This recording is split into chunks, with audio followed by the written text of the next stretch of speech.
माननीय विभूति नारायण राय 1975 बैच के आईपीएस हैं। पुलिस सेवा में आपकी छवि जन पक्षधर और बहुत सख्त रही है। आप भारत के पहले आईपीएस अधिकारी जो महात्मा गांधी अंतरराष्ट्रीय विश्वविद्यालय, केंद्रीय विश्वविद्यालय के कुलपति भी रह चुके हैं। आप पुलिस सेवा के विभिन्न पदों पर रहते हुए साहित्य के क्षेत्र में बड़ा मुकाम पाने में सफल रहे। वर्ष 1993 में आपने अपने गांव जोकहरा आजमगढ़ में श्री रामानंद सरस्वती पुस्तकालय की स्थापना की। यह पुस्तकालय लघु पत्रिकाओं के संकलन के क्षेत्र में भारत में यह प्रमुख स्थान रखता है। इसके पीछे आप कहते हैं कि मुझे जो यहाँ से मिला मैं इस कार्य को करके अपना कर्ज चुका रहा हूँ। आपके जोकहरा गांव आगमन पर 75 के हुए विभूति शीर्षक से पुस्तकालय पर साहित्यिक सांस्कृतिक संगठनों ने अभिनंदन समारोह का आयोजन 11 नवंबर 2025 को किया। कार्यक्रम के मुख्य अतिथि प्रोफेसर संजीव कुमार, माननीय कुलपति महाराजा सुहेलदेव विश्वविद्यालय आजमगढ़, जिसमें आपकी विशेष उपस्थिति रही। अध्यक्षता डॉक्टर गया सिंह, पूर्व प्राचार्य हरिश्चंद्र पीजी कॉलेज वाराणसी। वक्ता प्रोफेसर अनिल राय, विशिष्ट अतिथि प्रोफेसर बीके राय, प्राचार्य गांधी त्रिवेणी पीजी कॉलेज बरदा आजमगढ़। सरफराज अहमद प्रयागराज। स्वागत डॉक्टर संजय श्रीवास्तव, संपादक वर्तमान साहित्य इलाहाबाद। संचालन प्रोफेसर हसीन खान। आभार हिना देसाई। स्वागत समिति में Shesh Narayan Rai, Sudhir Sharma, Raja Ram Singh, Baledin Yadav, doctor VC Yadav, Baijnath Yadav, doctor Indu Srivastava, Prabhat Pandey एवं स्नेहीजनों के सहयोग से 75 के हुए विभूति अभिनंदन समारोह यादगार बन गया।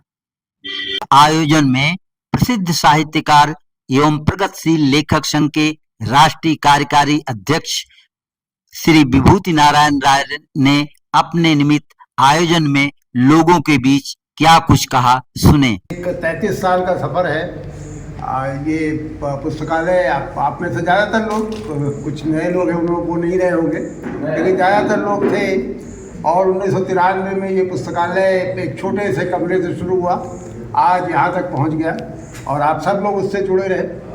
बहरहाल इस पुस्तकालय में कभी मेरा 75वां जन्मदिन मनाया जाएगा इसकी मैंने कल्पना नहीं की थी, तो मैं बहुत आभारी हूँ। 75 साल का सफ़र बड़ा दिलचस्प सफ़र होता है। अगर आप पीछे मुड़ के देखिए तो ये 75 साल भारतीय समाज के लिए बड़े उथल पुथल के रहे। 1950 में जब मैं पैदा हुआ और आज 2025 में कितना एक जैसे इतिहास का प्रवाह है। हम आज़ाद हुए, बहुत सारी दिक्कतें थी, बहुत सारी मुश्किलें थी, लेकिन उनके साथ सपने थे, निर्माण की एक कामना थी और धीरे धीरे बढ़ते रहे। पूरा एक प्रवाह चलता रहा। एक प्रधानमंत्री गया, दूसरा आया, तीसरा गया। मतलब एक राष्ट्र के इतिहास में 75 साल अपने आप में एक बहुत बड़ी अवधि होती है। और मुझे बड़ी खुशी है कि मैं कम से कम 60 साल से, जब से मैं सचेत हूँ, मैं भी इस यात्रा का भागीदार हूँ, इस यात्रा में। और वो परिवर्तन जो पूरे देश में, पूरे समाज में, पूरी दुनिया में घट रहे थे, वो इस पुस्तकालय में आकर के मुझे देखने को मिलते थे। आप में से ज़्यादातर लोग जो पुराने जानते हैं कि हम लोगों का कोई बहुत संबंध नहीं था। पिताजी ऐसी नौकरी करते थे कि घूम घूम करके पूरे उत्तर प्रदेश में अलग अलग ज़िलों में जा कर के पढ़ाई करने का मौका मिलता था। साल में 2 महीने जब उनकी छुट्टियाँ होती थी तो हमको यहाँ छोड़ जाते थे, सभी भाइयों को। यहाँ कुछ दिन रहते थे, फिर कुछ दिन अपने ननिहाल चले जाते थे, अलवर चले जाते थे। बहरहाल बहुत, जिसे आप कह सकते हैं कि वो भी जब हाई स्कूल में पहुँचे और पढ़ाई का एक ख़ास तरह का दबाव शुरू हुआ तो वो भी ख़त्म हो गया। 1993 में जब मैं श्रीनगर में पोस्टेड था, वहाँ से मैं आया और मुझे लगता है कि सालों बाद, 10 साल बाद इस गाँव में आया, तब मुझे लगा कि इस धरती का जो एक कर्ज है उसको चुकाना चाहिए। और 1993 में धीरे धीरे ये संस्था बनी, आज इस स्थिति में पहुँची। बहरहाल 1993 से जो समाज में परिवर्तन हो रहे थे, जो कुछ घट रहा था, उसको ज़्यादा करीब से देखने का मौका मिला। मैं साहित्य का विद्यार्थी था, पुलिस में रह करके भी लिखता पढ़ता था, तो बहुत सारी चीज़ें तो लिखने पढ़ने से भी आपके कुछ समझ में आती हैं, लेकिन बहुत सी चीज़ें देखने से समझ, जो आप आ करके महसूस करते हैं, देखते हैं, किस तरह या नाटक के वर्कशॉप हुए, नेशनल स्कूल ऑफ ड्रामा के लोग आए, मेरे ख्याल से कम से कम 10 साल लगातार हुए। उन वर्कशॉप में जो परिवर्तन दिखाई दे रहा था, जेंडर की, कास्ट की, रिलीजन की, ये सारी बाधाएं टूट रही थी, लोग किस तरह एक दूसरे के साथ हिल मिल करके एक सामूहिक चेतना का विकास हो रहा था, ये सारी चीज़ें देखने को मिली। बहरहाल 75 वर्ष बड़े, मैं तो बहुत इस मामले में अपने को, हालांकि मैं नास्तिक हूँ तो भाग्य कहना थोड़ा मुझे अटपटा लग रहा है, लेकिन मैं भाग्यशाली कहूँगा कि देखिए, मैं हमेशा ये सोचता हूँ कि जितना मैं डिजर्व करता था, जो मुझे हासिल होना चाहिए था, उससे कई गुना ज़्यादा हासिल किया मैंने, उससे ज़्यादा मुझे प्राप्त हुआ जिसका मैं पात्र था।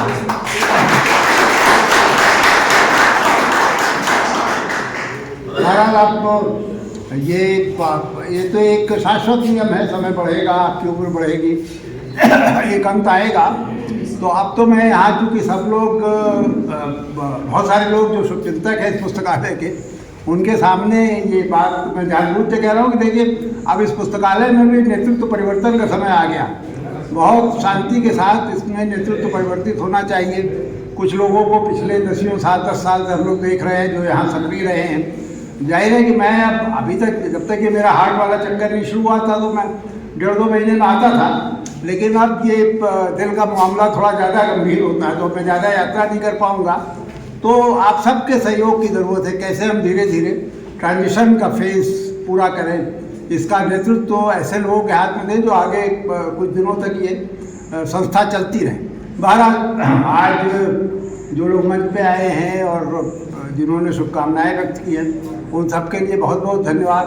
ख़ास तौर से हमारे जो श्रीमान कुलपति जी हैं, उनको ख़ास तौर से धन्यवाद, वो इतनी दूर तक आए और उन्होंने अपनी तरफ से एक ऑफर दिया है MOU का, जो कुछ विश्वविद्यालय में सुविधाएं हम हासिल कर सकते हैं, हमको कोशिश करनी चाहिए। मैं भी 5 साल एक विश्वविद्यालय कुलपति रहा, तो मैं जानता हूँ कि अगर कुलपति दिलचस्पी लेंगे तो बहुत सारी चीज़ें संभव हो सकती हैं।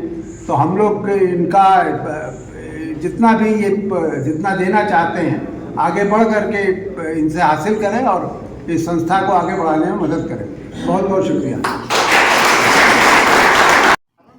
श्री विभूति नारायण राय शिक्षा के दौरान इलाहाबाद में प्रोफेसर OP मालवीय के परिवार में कुछ दिन बिताए थे।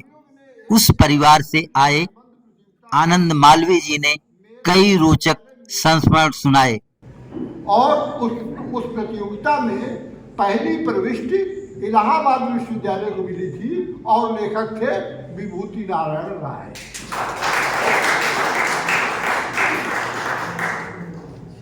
मैं उसमें जर्नलिज्म नियमित रूप से पढ़ता था, मैं कई पत्रिकाएं पढ़ता था उस समय, और उसके कुछ ही दिन बाद मुझे एक और लेख कादम्बिनी में मिला। कादम्बिनी भी एक पत्रिका होती, उसमें एक स्तंभ होता था प्रवेश।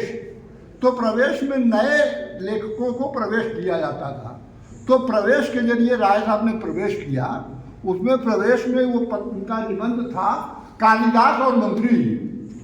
तो कालिदास और मंत्री की मैंने उस समय पढ़ा, उस समय की स्मृति मुझे अभी तक याद थी कि मध्य प्रदेश में जब मैंने कालिदास का प्रहसन देखा, कालिदास के नाम पे जो प्रहसन किया गया, वहाँ पर पूरे मंच पर दोनों तरफ मुख्यमंत्री का पूरा आदम का तस्वीर लगा था दोनों तरफ, और जितने भी आ रहे थे पहले सरकार की प्रशंसा करके तब कालिदास पर शोध पढ़ रहे थे।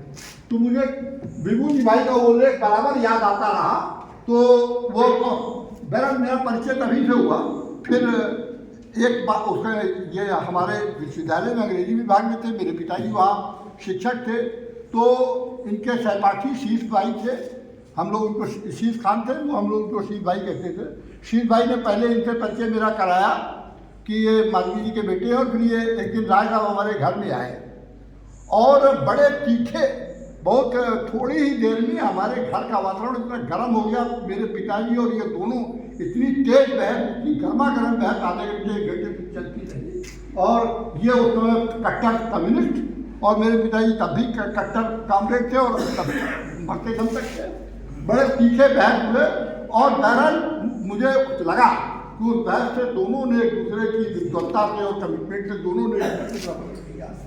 तो वहाँ से शुरू होती है कहानी और बहुत लंबी होती है, लेकिन बहरहाल ये फिर जब तक इलाहाबाद में थे तो साहित्यिक गतिविधियों में अपने डायमंड जुबली हॉस्टल में पूरे यूनिवर्सिटी के छात्रों को लेके इन्होंने ग्रुप बनाया हुआ था परिवेश एक साहित्यिक गोष्ठी थी और उसमें तब हर समय हर हफ्ते हर महीने 2-4 गोष्ठियाँ होती थी और बड़ी तीखी बहस वहाँ भी होती थी, बड़ी रोचक गोष्ठियाँ होती थी। मुझे 2 ही 4 गोष्ठियों में जाने का सहयोग लगा और इनका लोगों को सबसे बड़ा कार्यक्रम था कि 3-4 लोग थे, वो महीने में 1-2 बार जाके फिराक साहब के पास बैठते थे, खूब बहस करते थे और फिराक साहब को खूब चिढ़ाते थे। अंत में फिराक साहब कहते थे, भैया हमें कुछ नहीं आता, हम बिल्कुल बेवकूफ़ हैं, हिंदी वालों से चिढ़ते, अब आप लोग तशरीफ ले जाइए। तो जब राय साहब हमारे यहाँ पढ़ने आए, इनका छात्र जीवन का अंतिम पड़ाव हमारे घर में था। जब ये 5 महीने हमारे घर में इन्होंने रह के तैयारी किया तो मैंने इनसे पूछा एक दिन कि राय साहब ये बताइए कि आप तो माशाल्लाह काफ़ी मतलब ऐसे परिवार से हैं कि आप कहीं भी कमरा लेके खूब अच्छी तरह से रह सकते थे। हमारे इस 3 कमरे के मकान में जहाँ 8 आदमी पहले से रहे हों, ऐसे कचरपों वाले मकान में आप रह रहे हैं, कैसे आप पढ़ रहे हैं? देखिए गुड्डू भाई, पढ़ तो मैं लेता हूँ और आप ये मानेंगे कि भाई पंडित जी से कुछ तो मदद मिलती है। दूसरी बात ये है कि मेरा खाने और चाय पीने का जो आने जाने का समय होता है वो अच्छा था। और सबसे बड़ी बात कि हर रोज हम फिराक साहब को चिढ़ाने में जो 2 घंटे खराब करते वो हमारा बच रहा है। तो ये इनका बड़ा रोचक पहलू था। तो और वो जाहिर बात है उसमें अपने प्रयास में सफल हुए और इसके बाद इनकी पहली पोस्टिंग जब IPS में सफल हुए तो पहली महत्वपूर्ण पोस्टिंग इनकी इलाहाबाद में हुई सिटी SP के रूप में। फिर दूसरी 2-3 जगह की पोस्टिंग के बाद फिर पुनः इलाहाबाद में SP कुंभ मेला के रूप में, SSP कुंभ मेला के रूप में आए और उसके बाद कुछ महीने बाद फिर SSP इलाहाबाद के रूप में आए। तो ये 3 और उसमें जाहिर बात कितनी लंबी है, उसमें एक चीज़ में थोड़ा सा रोचक प्रकरण ये करना चाहता हूँ कि जब SSP कुंभ मेला थे तो उस समय गंगा जी की पूजा जाए, मतलब मेले के पहले गंगा जी की पूजा होती, तो जब ये खड़े होकर पूजा करवा रहे थे तो माता जी की टिप्पणी थी कि विभूति ने जिंदगी भर जो नास्तिकता की है उसका आज प्रायश्चित हो गया।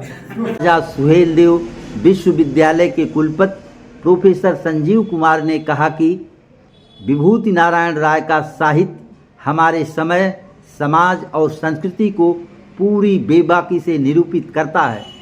राय साहब आजमगढ़ जनपद की समृद्ध साहित्यिक विरासत के संवाहक हैं।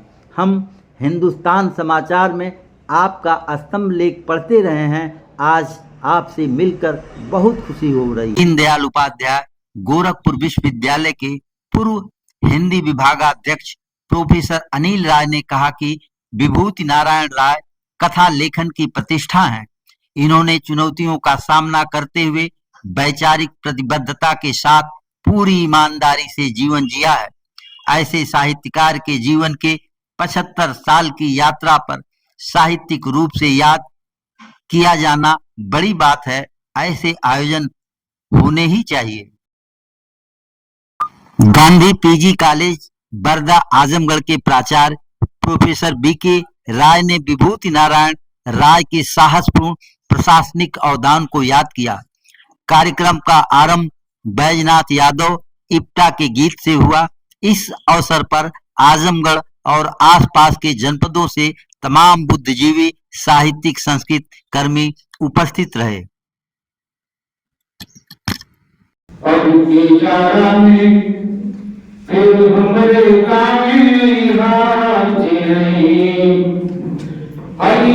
दुनिया भर के हमरा के बतैया चिरई अटके जाने फिर हमरा गामे चिरई नीचे कई पहाड़ समुंदर ऊपर है समा सरे बनाकर क्या क्या देखता होगा कि नीचे पड़ी पहाड़ समुंदर ऊपरा है समान, नदी नहर है कहीं कहीं और कहीं खेत खलिहान, तलवा में चला मछलियां चुन चुन खैहा चिड़ै, तलवा में चला मछलियां चुन चुन खैहा चिड़ै। जब आएगी तो क्या देखेगी। और कार्यक्रम के अध्यक्ष डॉक्टर गया सिंह ने क्या कुछ कहा, सुने साथी जितेंद्र हरी पांडे की रिपोर्ट। एक सम्मानित समाज सेवी, जन सामान्य के आदरणीय और परम प्रिय डॉक्टर विभूतिनारायण राय जी, माननीय कुलपति जी, मंच पर उपस्थित हमारे आदरणीय छोटे भाई doctor BK Rai ji, doctor Anil Rai ji और हमारे अन्य सम्मानित शायर महोदय से लेकर मालवी जी तक और अन्य हमारे सहयोगी और हमारे छोटे भाई, लोकप्रिय संचालक, साहित्य सेवी, सोची समझी अपनी संपूर्ण जिज्ञासा के साथ अपनी भावनाओं से उपस्थित संचालक महोदय और सामने बैठी हमारे परम पूज्य अग्रज, अनुज, बहनें और हमारे मित्रों, डॉक्टर संजय श्रीवास्तव जी, प्रगतिशील लेखक संघ के प्रदेश महामंत्री और हमारे मित्रों, आज का समय बड़े धैर्यपूर्वक मैंने सबको सुना और सबको सुनने के बाद मैं इस निष्कर्ष पर पहुंचा कि अब हमारे लिए तो कुछ शेष नहीं रहा, क्योंकि मात्र मैं एक श्रोता की तरह मुझे पहली बार लगा कि न जाने किसके किसके अंदर डॉक्टर विभूतिनारायण राय जी के प्रति इतने सम्मानजनक, इतने माने जैसे समर्पित भाव से माने अंदर से भावनाएं स्वतः खींच लाई। यहाँ ऐसे माने लोगों को देखकर मुझे स्वतः माने आनंद की अनुभूति हो रही थी। मैं मन ही मन सोच रहा था कि कितना कमाया है आपने इस धरती पर, इस भारतीय भूमि पर। वह कोई भी ऐसा देश, कोई भी देश का कोना कोना नहीं है जो आपके अनुभवों से अछूता हो। कबीर ने कहा है, मैंने शायरी से पूछा क्या, उन्होंने ही तो कहा है कि सब कहते हैं कागज की लेखी और मैं कहता हूं आंखें देखी। महादेवी वर्मा एक बार काशी में आई थी, प्रेमचंद की पुण्यतिथि मनाई जा रही थी, संभवतः 1975। तो पहले क्लार्क होटल में उनका कार्यक्रम था, फिर सारे लोग जो है पहुंचे कि प्रेमचंद जीवन भर संघर्ष करते रहे और उनकी पुण्यतिथि जो है आप मनाएंगी क्लार्क होटल में। उन्हें ले गए हम लोग काशी विद्यालय में, तो उन्होंने प्रेमचंद के बारे में एक किस्सा सुनाया। उन्होंने कहा कि मैं अपने यहाँ इलाहाबाद में दोपहर का दरवाज़ा बंद कर रही थी और हमारी सेविका यानी शाम को 4 बजे उसे आ जाना था और दूसरी ओर से उसको हमने बाहर करके घर जा रही थी, दरवाज़ा बंद कर रही थी और उधर मैं देख क्या रही हूँ कि 4 साढ़े 4 तक वह आ जाती थी, घंटी दबाती थी और वह अभी तक आई नहीं। दरवाज़ा खोला तो देखा प्रेमचंद बैठकर उससे बात कर रहे हैं। उनका, अरे प्रेमचंद जी आप इस दोपहरी में कहाँ? ये मेरा पात्र मिल गया था ना, इसका घर द्वार समूह संपूर्ण रूप से नातेदारी रिश्तेदारी, क्या खाते हैं, क्या पीते हैं, कैसे जीते हैं, ये सब मैं पूछता रहा और हमारा यह पात्र हमको एक कृत दे गया। मुझे याद है कि महादेवी वर्मा ने यह कहते हुए यह भी कहा था कि सरोज स्मृति या राम की शक्ति पूजा निराला ने सोने की कलम से नहीं लिखी थी, उन्होंने लकड़ी की कलम से ही लिखी थी। तो ये अपने आंखों देखा डॉक्टर विभूतिनारायण राय जी, वह नौकरी करते हुए, सेवा देते हुए, जनता के बीच में जीते हुए। और मुझे याद आता है महादेवी वर्मा के शब्दों में कि जैसे प्रेमचंद ने अपने पात्रों से बात करते हुए अपना जीवन जिया, और उनके जिंदा जागरूक पात्र न जाने या लम्हे में कब तक पड़े हुए थे। और सारे लोग जो हैं दाएं बाएं झांकते थे, अमुक ये है, अमुक ये है, अमुक ये है। प्रेमचंद का संपूर्ण साहित्य खड़ा होता है जिंदा अपने पात्रों के आधार पर। और उसी तरह डॉक्टर विभुन राय जी अपने जीवन के क्रम में जैसे हमारे सुनाया मालवीय जी ने कि कैसे यह लगातार जागरूक थे अपनी क्रिया में, साहित्य इनके अंदर से पैदा हो रहा था और वह छात्र जीवन से ही जीते हुए आगे तक बढ़ते चले गए। कोई माने या न माने, मगर डॉक्टर विभुन राय के संघर्षों को अगर किसी ने चाहा होगा, देखा होगा, अंदर से महसूस किया होगा, तो अपना भोगा हुआ सब सामने लाते हैं। वैसे ही कि दुनिया तो कागज की लेखी पढ़ पढ़ करके जो है वह कुछ कहती है, बोलती है, रखती है, लेकिन मैं तो अपना आँखें देखी, जो मैंने अनुभव किया, जो मैंने आंखों से देखा, जो संपूर्ण समाज को मैंने निचोड़ा और जो संपूर्ण प्रशासन संदर्भों में चाहे उनकी कोई भी कृति हो, आप उसे उठा लें और उसे देखें, क्या उसमें जनता नहीं बोलती? उसमें जनता बोलती है। जनता के बीच से ये चलते हैं और अपने स्वार्थों की बलि देकर के चलते हैं, या कभी इन्होंने स्वार्थ का सौदा नहीं किया।